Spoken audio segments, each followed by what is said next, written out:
Shalom y bienvenidos a Vía Haftaj Israel, una frase hebrea que significa amarás a Israel. Esperamos que se queden con nosotros, ya que nuestro maestro, el Dr. Baruch, nos compartirá una enseñanza expositiva de la Biblia. El Dr. Baruch es profesor titular del Instituto Zera Abraham, con sede en Israel. Aunque todos los cursos en el instituto se imparten en hebreo, el Dr. Baruch se complace en compartir esta enseñanza en inglés con doblaje al español. Para más información, visítenos en amarasaisrael.org o descargue nuestra aplicación móvil Mi Estudio Bíblico. Aquí está Baruch y la lección de hoy. La Biblia habla bastante sobre cómo uno debería pensar. En otras palabras, necesitamos desarrollar una perspectiva piadosa y ver las cosas desde el punto de vista de Dios. Hay un salmo que nos ayuda enormemente a desarrollar eso en nuestra vida. Y me refiero al Salmo 37. Toma tu Biblia y ve conmigo al Salmo 37. En esta escritura, David nos está dando muchas indicaciones claras de que necesitamos pensar diferente.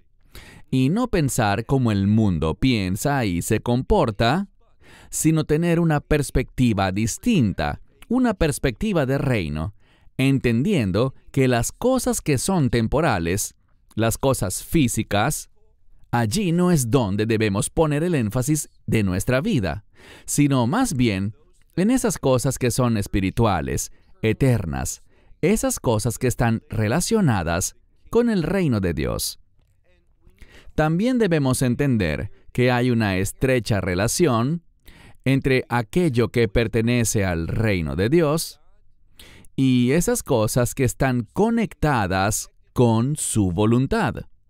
En otras palabras, cuando persigo esas cosas conectadas a la voluntad de Dios, los propósitos de Dios, automáticamente estaré haciendo esas cosas que están conectadas al reino.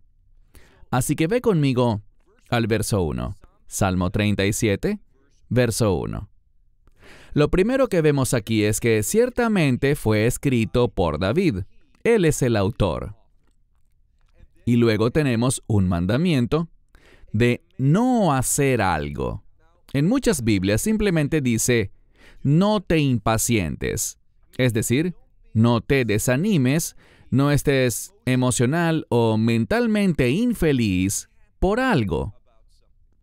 Pero cuando examinamos esta palabra en sus raíces profundas hebreas, encontramos que esta palabra está relacionada con una competencia, con esforzarse para alcanzar algo, y a menudo estar en algún tipo de contienda contra alguien más. ¿Y cómo debe entenderse? Mira de nuevo el verso 1. No compitas con los malhechores. No estés haciendo cosas, compitiendo o logrando lo que ellos están intentando. Debemos ser notablemente diferentes. Y luego dice, no tengas celos ni envidia. Suele pasar que si alguien está esforzándose, compitiendo, luchando con alguien, es porque quieren la misma cosa. Están compitiendo, hay una contienda por el mismo objetivo. Y lo que David está diciendo aquí es que deberíamos tener objetivos claramente, notablemente diferentes en nuestra vida. No vamos a estar en competencia con aquellos que andan persiguiendo lo que es malo. Y no sentiremos envidia o celos de los que obran estas cosas que están relacionadas con la iniquidad. Esas cosas que para Dios no tienen valor. Hay una relación entre las palabras malvado, iniquidad, malo, como aparece al final de esta oración, y esas cosas que no tienen valor alguno delante de los ojos de Dios. Esto es lo que David nos está diciendo. El enemigo, y me refiero, por supuesto, a Satanás, también sabemos que se llama o se conoce como el diablo. Esa palabra viene de la palabra griega para ser alguien diabólico, es decir, ser un engañador. Alguien que trata de hacernos perseguir esas cosas que, en realidad, no nos darán lo que ellos dicen que dan. Eso que nosotros creemos que podemos disfrutar, la satisfacción, los logros que queremos. Incluso si lográsemos esas cosas, si las recibiésemos, no nos darán el resultado deseado. Así que no queremos ser engañados por esas cosas que Dios dice que están vacías. Hay una conexión entre la iniquidad, no de la palabra en sí, sino del significado de esta palabra. Y es que hay una conexión entre aquello que Dios dice que no tiene valor, aquello que es vano, aquello que está separado de la voluntad de Dios y de los propósitos de Dios.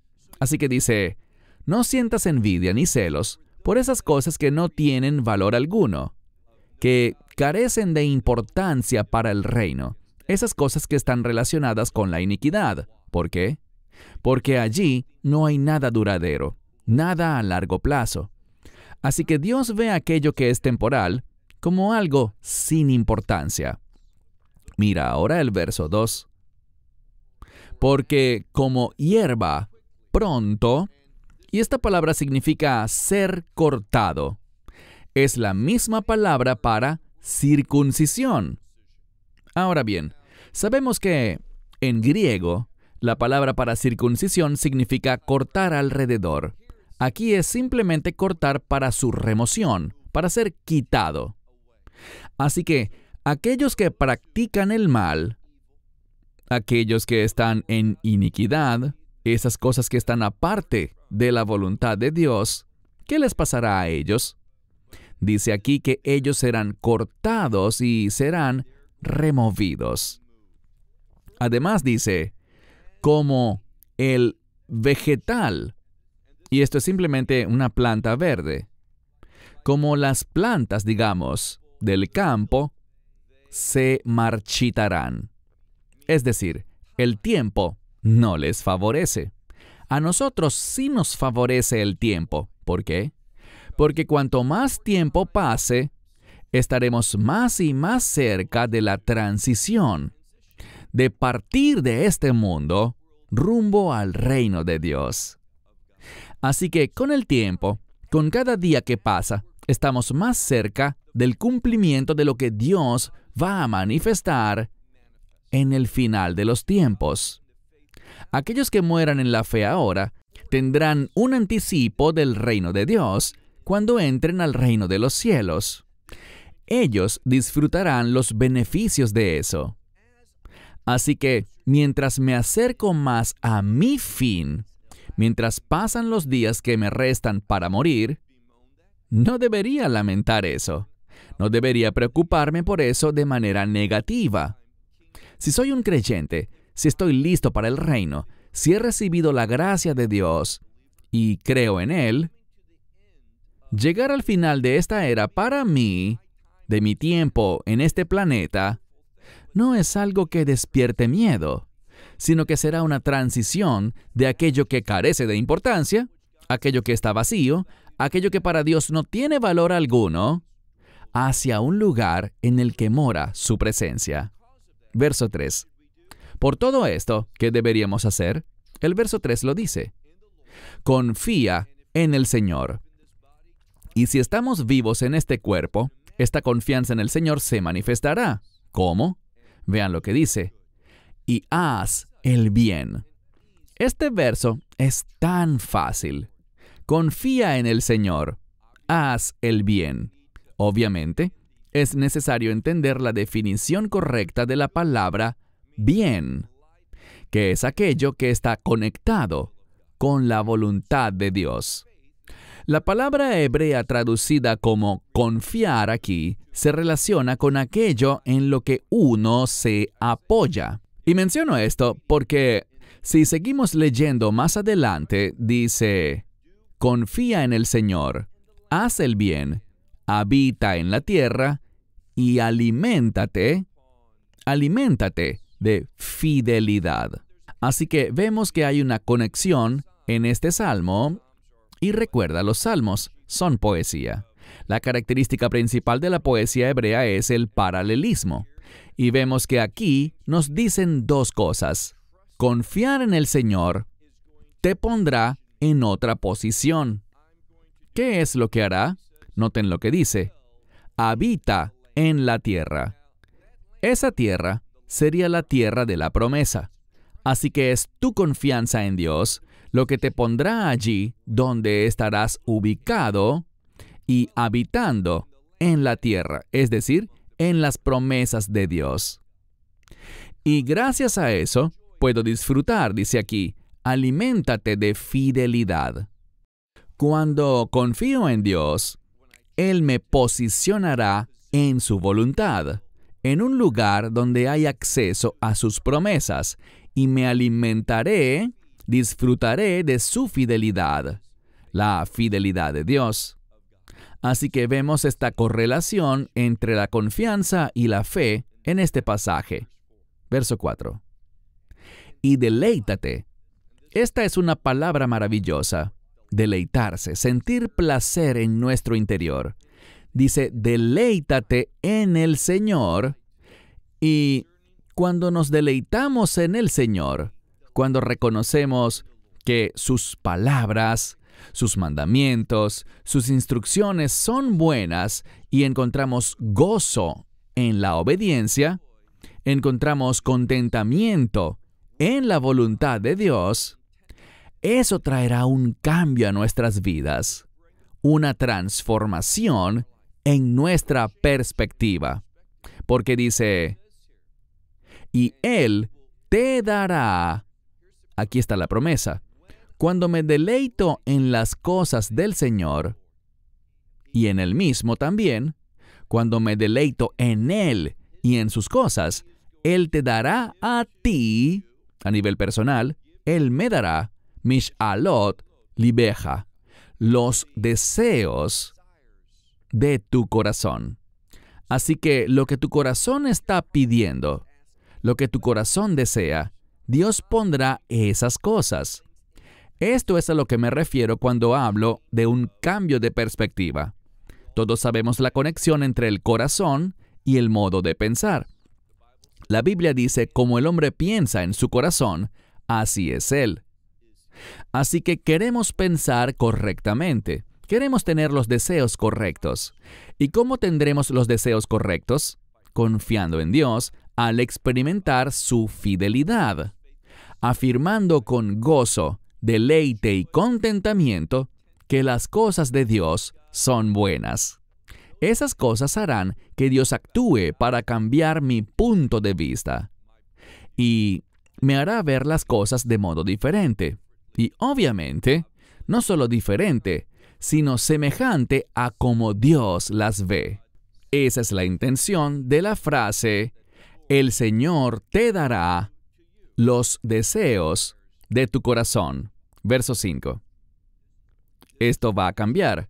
Cuando pienso diferente, me comportaré de forma diferente. Y rueda. Esta palabra suele traducirse como encomendar, pero es la palabra galal, y a menudo las cosas en nuestra vida, nuestras luchas, nos sobrepasan. Necesitamos ayuda, y por lo tanto dice rueda. A veces no puedo levantar algo, no soy lo suficientemente fuerte como para cargarlo yo mismo.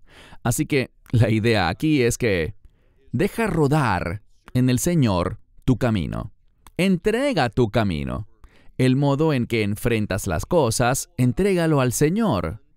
Y dice, confía en Él o confía en ello y Él hará. Esta es una clara promesa de que cuando le encomendamos nuestras cosas a Dios, cuando le pasamos a Él todas las cosas en nuestra vida y le damos autoridad sobre ellas, eso es lo que dice aquí, cuando lo hacemos, entonces Dios responderá, Él obrará. Y de esto se trata la fidelidad.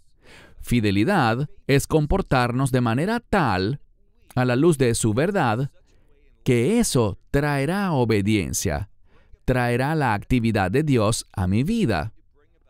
Es tan importante todo esto que dice aquí. Y luego dice, y Él hará. Verso 6. Y exhibirá como luz, como algo discernible, algo que podrá ser percibido. Exhibirá como luz tu justicia. Aquí se está hablando de algo muy fácil de ver, y la conclusión es obvia. A medida que Dios obra en mi vida, eso producirá justicia y rectitud. Esto es lo que deberíamos desear. Una persona sabia, un individuo espiritualmente maduro, alguien que estudia la verdad de Dios, tendrá deseos justos y rectos. ¿Qué quiero decir con eso? Que esa persona deseará la justicia, y la justicia y la rectitud siempre se basa en los estándares de Dios. Así que estaré de acuerdo con que sus estándares son correctos, y querré cumplir esos estándares. Y quiero hacer una breve pausa para decir algo que considero muy importante para entender la salvación. Y es lo siguiente. No puedes ser salvo a menos que afirmes la justicia de los estándares de Dios, que son correctos, que lo que Él dice es correcto. Ahora bien, puede haber cosas que no sepas o que no entiendas, algo que no sabías que era pecado. No estoy hablando de la fragilidad humana cuando se trata de entender la verdad de Dios. No somos perfectos en este cuerpo y, por tanto, no tendremos un entendimiento total. Pero el punto es este. Cuando alguien es candidato para la salvación, esa persona debe reconocer que los estándares de Dios son los correctos. Puede que no los conozca todos, puede que no sepa cómo se manifiestan todos, pero si es confrontado con algo, por ejemplo, Dios dice, no robarás. Aprendo eso, que robar no es bueno. Eso es lo que dice la Biblia. Y por lo tanto, si quiero ser candidato para la salvación, y he sido confrontado con eso, y lo entiendo, necesito afirmar que robar está mal. A veces, la gente puede decir, esto está mal, pero estoy luchando con eso. Todos luchamos con cosas. Cada persona tiene luchas con diferentes cosas. Pero he llegado a saber, a ser convencido con algún estándar moral y ético de Dios, y he entendido que, desde la perspectiva de Dios, hacer eso está mal. Debo estar en acuerdo con eso. Si alguien dice, bueno, sé que la Biblia dice no robarás, pero no me importa, voy a seguir robando. No concuerdo con eso, no voy a parar. Es más, voy a hacerlo aún más. Bueno, esa persona no es candidata para el perdón. ¿Por qué? Porque se rebela contra la verdad de Dios. Ahora, si esa misma persona dijera, concuerdo en que robar está mal, pero tengo una atadura con eso. Estoy orando para que Dios me libere. Sé que está mal y no quiero hacerlo, pero a veces le fallo a Dios. Todos lo hacemos. Así que no se trata de nuestro desempeño, pero debemos reconocer que somos pecadores. Y si somos confrontados con un pecado en particular y entendemos que la Biblia dice no hagas esto, y decimos, no me importa, lo seguiré haciendo. Esa no es una persona que está lista para experimentar el perdón de Dios. No es candidata para el Evangelio.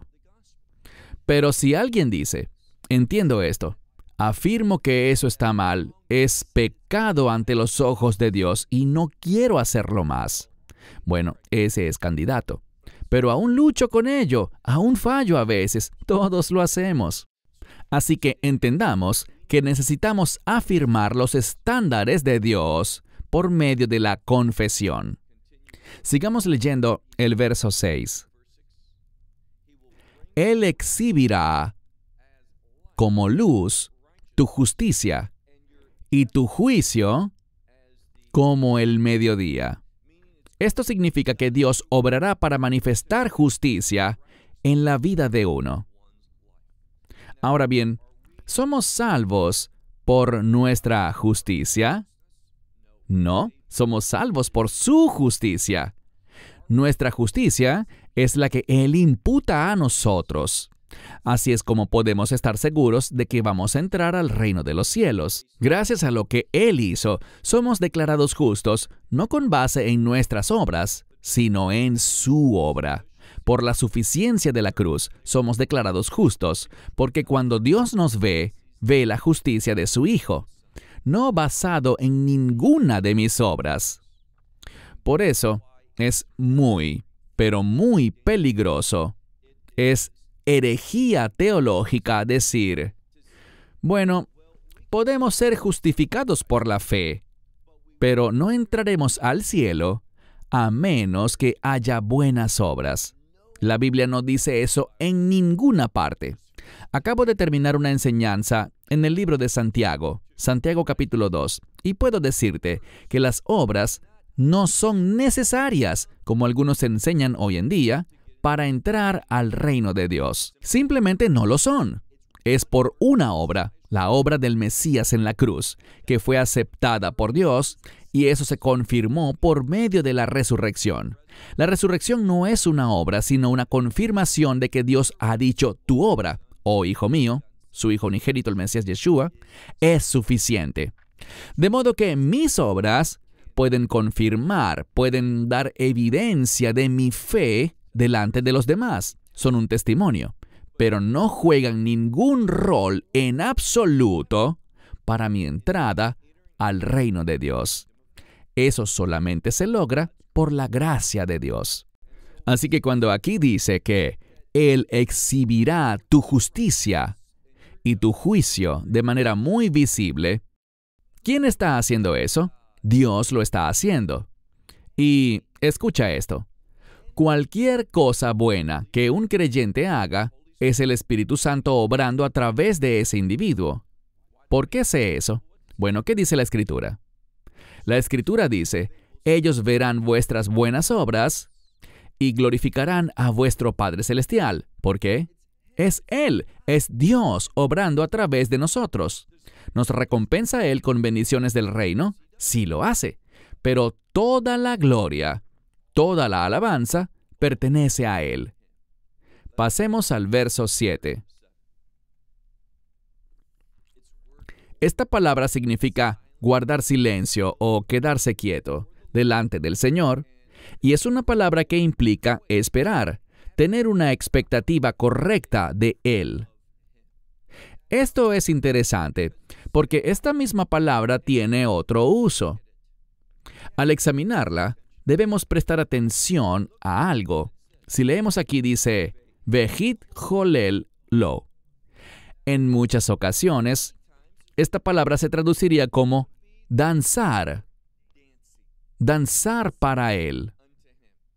Pero la mayoría de los comentaristas, tanto cristianos como judíos, entienden esta palabra en relación con la esperanza, con tener una expectativa, con tener confianza en Él. Así que la mayoría la traduce así, y no voy a discutirlo. Dice, guarda silencio, quédate quieto delante del Señor y espera en Él. Y esta es la segunda vez que aparece esta frase que vimos al inicio de este estudio y que se traduce en la mayoría de las Biblias como no te impacientes, pero es realmente no compitas con el que prospera, su camino prospera, no compitas con esto. Puede que éste tenga éxito, puede que esté recibiendo mucho, logrando mucho, pero no compitas con él. Nuestro llamado es no a compararnos ni competir con otros por las cosas de este mundo. Entonces, ¿qué deberíamos hacer por esas cosas? Esperamos en el Señor. Guardamos silencio. Podemos orar, obviamente, pero el punto aquí es que no debemos tomar ese asunto en nuestras propias manos. El éxito que estamos buscando no es un éxito que vayamos a tomar, sino uno que es recibido. ¿Significa eso que deberíamos orar? Claro que debemos orar. ¿Deberíamos comportarnos correctamente? Por supuesto que sí. Y así ser obedientes a las instrucciones de Dios, pero esperar por el resultado. Eso es parte de la vida de un creyente. Muchas veces hacemos las cosas correctas, pero recuerda lo que dice en el libro de Hebreos. Sabemos que en el capítulo 11 de Hebreos se mencionan personas que tuvieron una gran fe.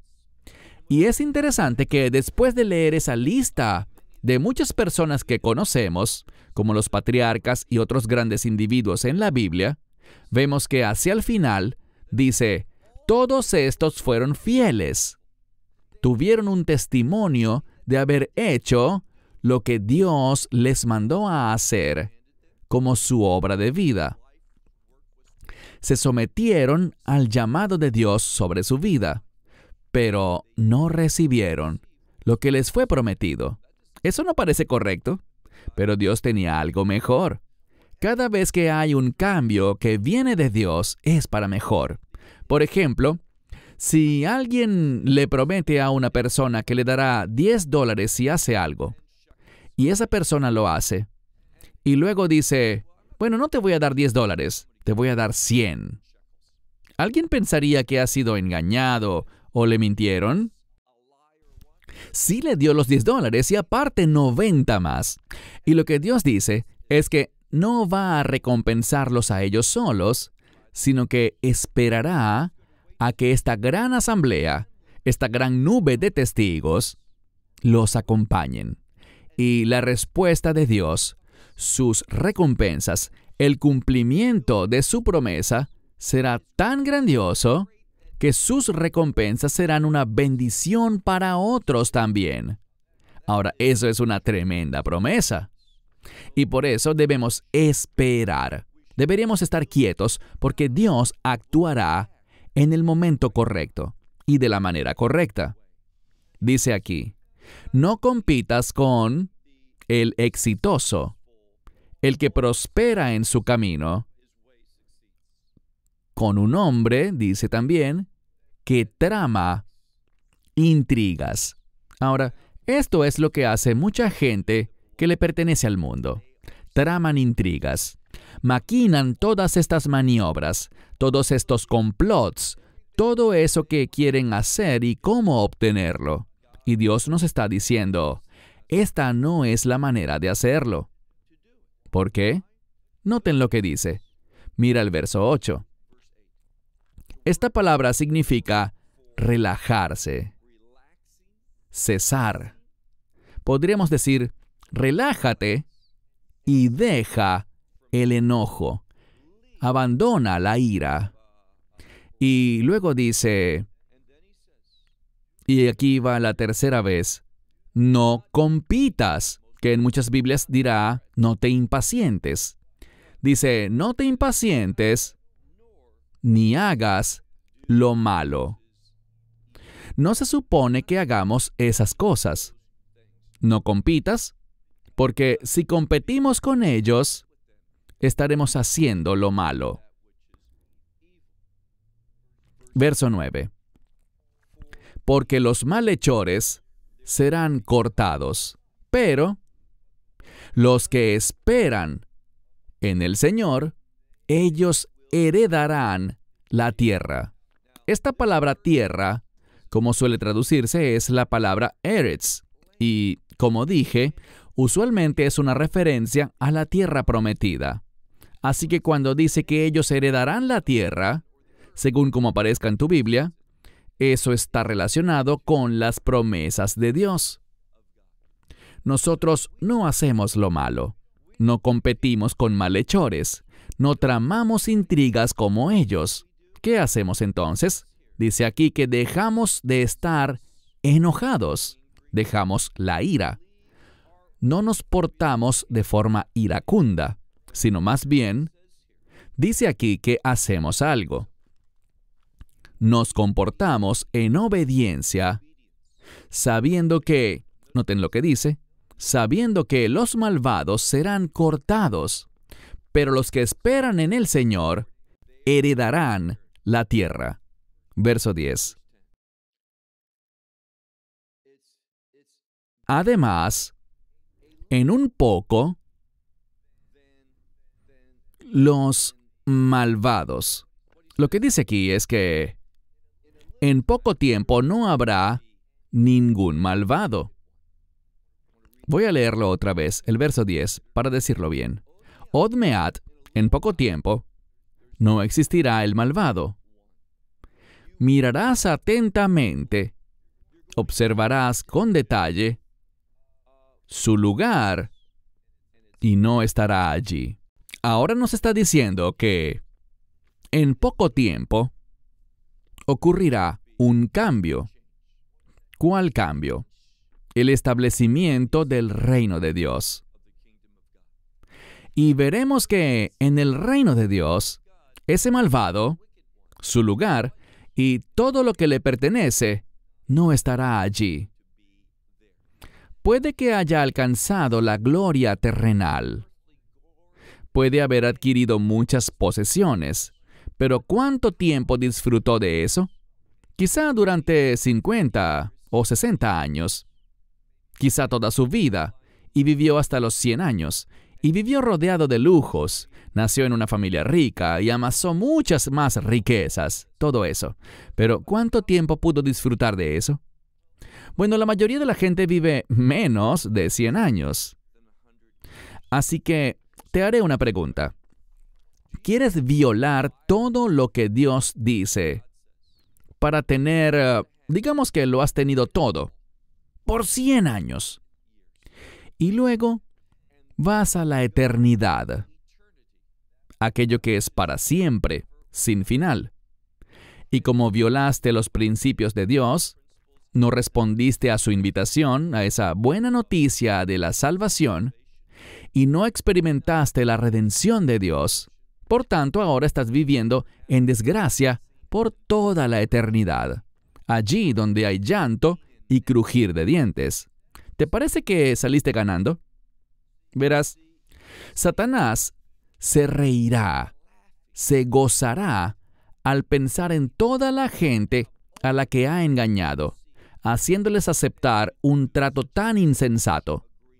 Esos que aceptaron sus falsas promesas, que en realidad no les dieron satisfacción. E incluso si alguien dice, estoy feliz con mi vida, estoy feliz con mis posesiones, amo mi vida en este mundo, estando separado de Dios. Incluso si experimenta una satisfacción mundana, un gozo carnal por lo que logró adquirir, ¿qué pasará cuando todo eso llegue a su fin en un instante? ¿Qué pasará entonces en la eternidad? Dice aquí, en poco tiempo, el malvado no existirá. Mirarás atentamente a su lugar y no estará. Pero, veamos ahora el verso 11, pero los humildes, segunda vez, heredarán la tierra y se deleitarán en la abundancia de Shalom.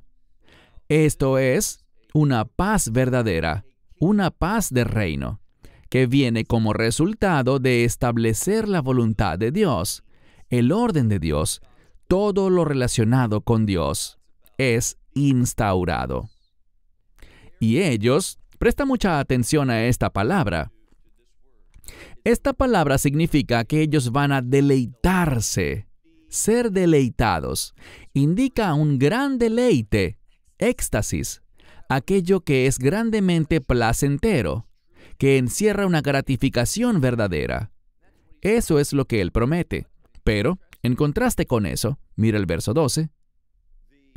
El malvado maquina, trama intrigas contra el justo.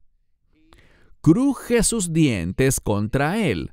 En este caso, el crujir de dientes no se refiere a una manifestación de alguien que sufre dolor, sino que aquí se usa para intimidar.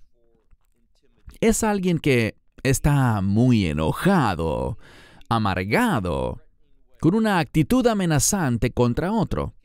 El malvado conspira, trama intrigas contra el justo, cruje sus dientes contra él con el fin de intimidarlo. Pero, ¿qué hace Dios cuando ve eso? Verso 13. Pero el Señor, y aquí hay un cambio. En lugar de aparecer el nombre sagrado de Dios, tenemos el término Adonai, que se relaciona con el amo, el que es soberano, el que está en control. Dice aquí en el verso 13, Adonai, el amo, se ríe de él, porque ve que su día, este es el día del juicio, de la retribución, su día vendrá. Así que Dios entiende que el malvado, el impío, tiene un tiempo limitado. Y para él, porque no está enfocado en el reino, no habrá eternidad.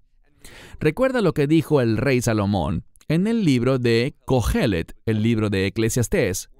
Allí Salomón dice, todo lo que hay bajo el sol, es decir, en este mundo, es vanidad. Vanidad se refiere a algo insustancial. ¿Por qué? Porque no tiene ningún aspecto duradero. Tarde o temprano, eso va a desplomarse, agotarse, evaporarse. Pero las cosas que están conectadas con el reino, esas duran para siempre. Sigamos leyendo aquí en el verso 13.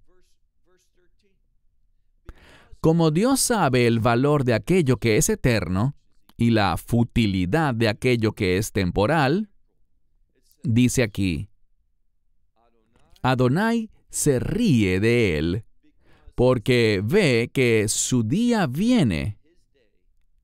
Y luego tenemos el verso 14. Dice aquí, la espada, el malvado abrirá, es decir, la desenvainará. Y el arco, su arco, curvarán, lo prepararán para la batalla, para hacer caer al pobre y al necesitado, y para matar a aquellos que son rectos en su camino. Eso es lo que pasará. Ese es el objetivo de ellos, causar un desastre. Están en guerra contra los rectos, pero ¿qué sucederá? Su espada entrará en su corazón. Sus arcos serán quebrados. Pasemos ahora al verso 16. Ahora él está examinando. ¿Cuál debería ser mi mentalidad ahora? Bueno, ahora mismo yo debería pensar de esta manera. Mira el verso 16. Mejor es lo poco, por ahora, del justo, que la multitud, la masa o la colección de muchos malvados. Ciertamente los malvados pueden haber usado esta maldad para adquirir una fortuna. Pero él dice, lo mejor, lo bueno, lo correcto, es lo poco del justo, comparado con toda la riqueza de los malvados, todo lo que ellos tienen. Hoy en día, las personas sin mentalidad de reino pueden cuestionar esto. ¿Sabes? Me gustaría tener los billones de dólares que los malvados tienen. Pero, ¿en qué te ayudará eso para tu eternidad? En nada. Y esa riqueza que los malvados tienen pasará a otros. Solo pueden tenerla bajo su dominio por cierto tiempo. Luego, se acaba. Pero aquello que es producto de la justicia, a través de la obediencia a los propósitos, los objetivos de Dios, esas cosas son eternas. Por eso es que Él dice, aquí en el verso 16, bueno es lo poco del justo, más que la vasta multitud de muchos malvados. Verso 17. Porque los brazos de los malvados se quebrarán. Y quizás la implicación es que han acumulado tanto con todo lo que han logrado, que sus brazos se quebrarán. Llegará un día en que no podrán sostener lo que han acumulado. Todo se vendrá abajo. Pero en contraste a eso, dice aquí, los justos, ¿qué hacen ellos? Bueno, reciben algo, porque dice, el Señor sostiene a los justos. Así que, bajo las presiones del tiempo,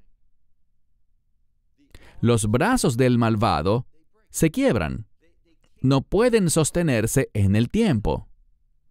El tiempo no es amigo del malvado, pero el tiempo es amigo del justo, de aquellos cuya justicia es imputada del Mesías por la fe a través de la gracia de Dios. Porque el Señor, Él sostendrá a los justos. Y sabemos que, estando en medio de este mundo, recibimos su apoyo. Pero cuando el tiempo se nos acabe, sea porque la persona llegó al final de sus días y murió, o si aún vive para cuando suceda esta transición a la eternidad, al reino de Dios, sabemos que ese será nuestro mejor momento. Así que no nos molesta el paso del tiempo. Nos gusta eso. Mira el verso 18. El Señor conoce los días de los inocentes. Eso significa que Dios está mirando.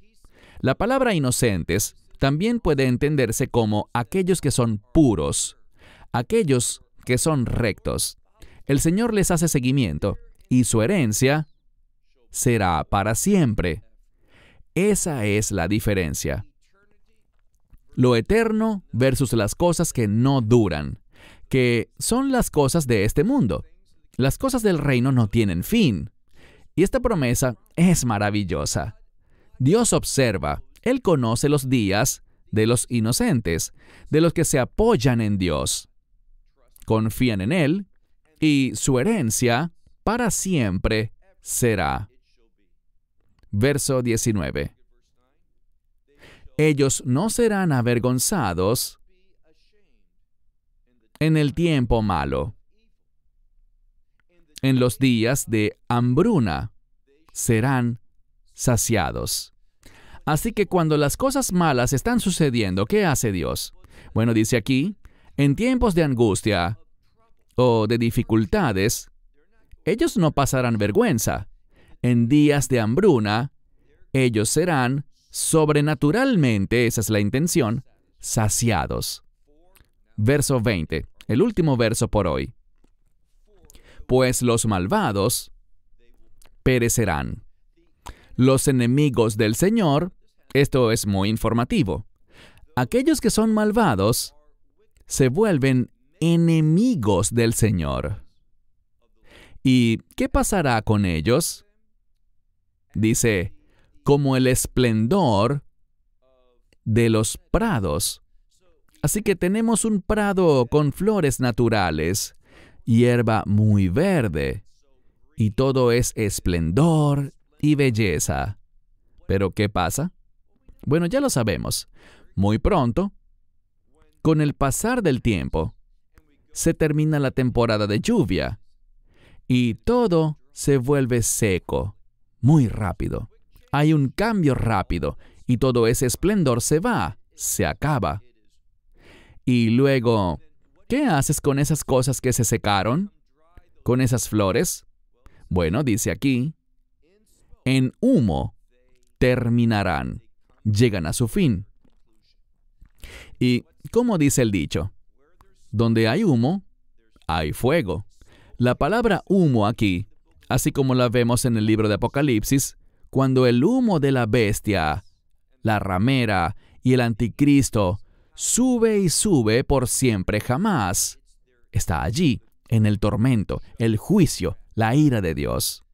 Y eso es lo que dice aquí, que aquellos que son malvados, aquellos que rechazan las cosas de Dios, aquellos que no quieren pensar a la luz de la verdad de Dios, puede que sean como el esplendor de un prado, pero es solo por una temporada, una corta temporada.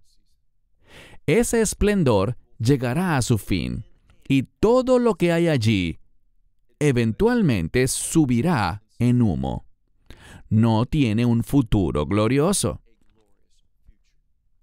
Así que tienes una decisión que tomar. Puedes elegir la gloria por la eternidad. ¿Y sabes qué es lo más maravilloso? Es un regalo. Solo con confesar que el Mesías es nuestro Salvador, que Él murió en esa cruz por toda mi injusticia, por todo mi pecado. Y confieso que estoy sinceramente arrepentido, que lo lamento y estoy afligido por eso. Y afirmo que el pecado está mal. Por eso estoy afligido, porque hice lo malo. Y pongo mi confianza en lo que Él ya hizo. Que Él tomó el castigo y que ahora puede darme esa victoria. La resurrección me da certeza de eso. Cuando acepto eso y digo, sí, Dios, soy un pecador. Sí, confío en tu Hijo. Creo que murió en esa cruz por mi pecado, para pagar toda mi deuda de pecado, que Él resucitó de los muertos, demostrando su victoria sobre el pecado y la muerte, que Él puede darme vida eterna, es decir, vida de reino. Confieso que quiero eso, que me aparto del pecado y abrazo la justicia del Mesías por la fe. Cuando uno hace eso, tienes asegurada, por la gracia de Dios, no por tus obras, sino por la gracia de Dios, tienes asegurada una eternidad gloriosa. Bueno, nos detendremos aquí a la mitad de este emocionante salmo y continuaremos la próxima semana con la segunda mitad del Salmo 37. Hasta entonces, Shalom, desde Israel. Shalom from Israel. Esperamos que te hayas edificado con el mensaje de hoy y lo compartas con otros. Te invitamos a seguir nuestros estudios cada semana por este canal y por el portal de YouTube de Amarás a Israel. También puedes descargar nuestra aplicación móvil gratuita, Mi Estudio Bíblico. Finalmente, para obtener más información sobre nosotros, visita nuestra web amarasaisrael.org, donde encontrarás otras conferencias de Baruch en audio, video y texto. Hasta el próximo programa. Que el Señor te bendiga en Yeshua HaMashiach, Jesús el Mesías, mientras caminas con Él. Shalom desde Israel.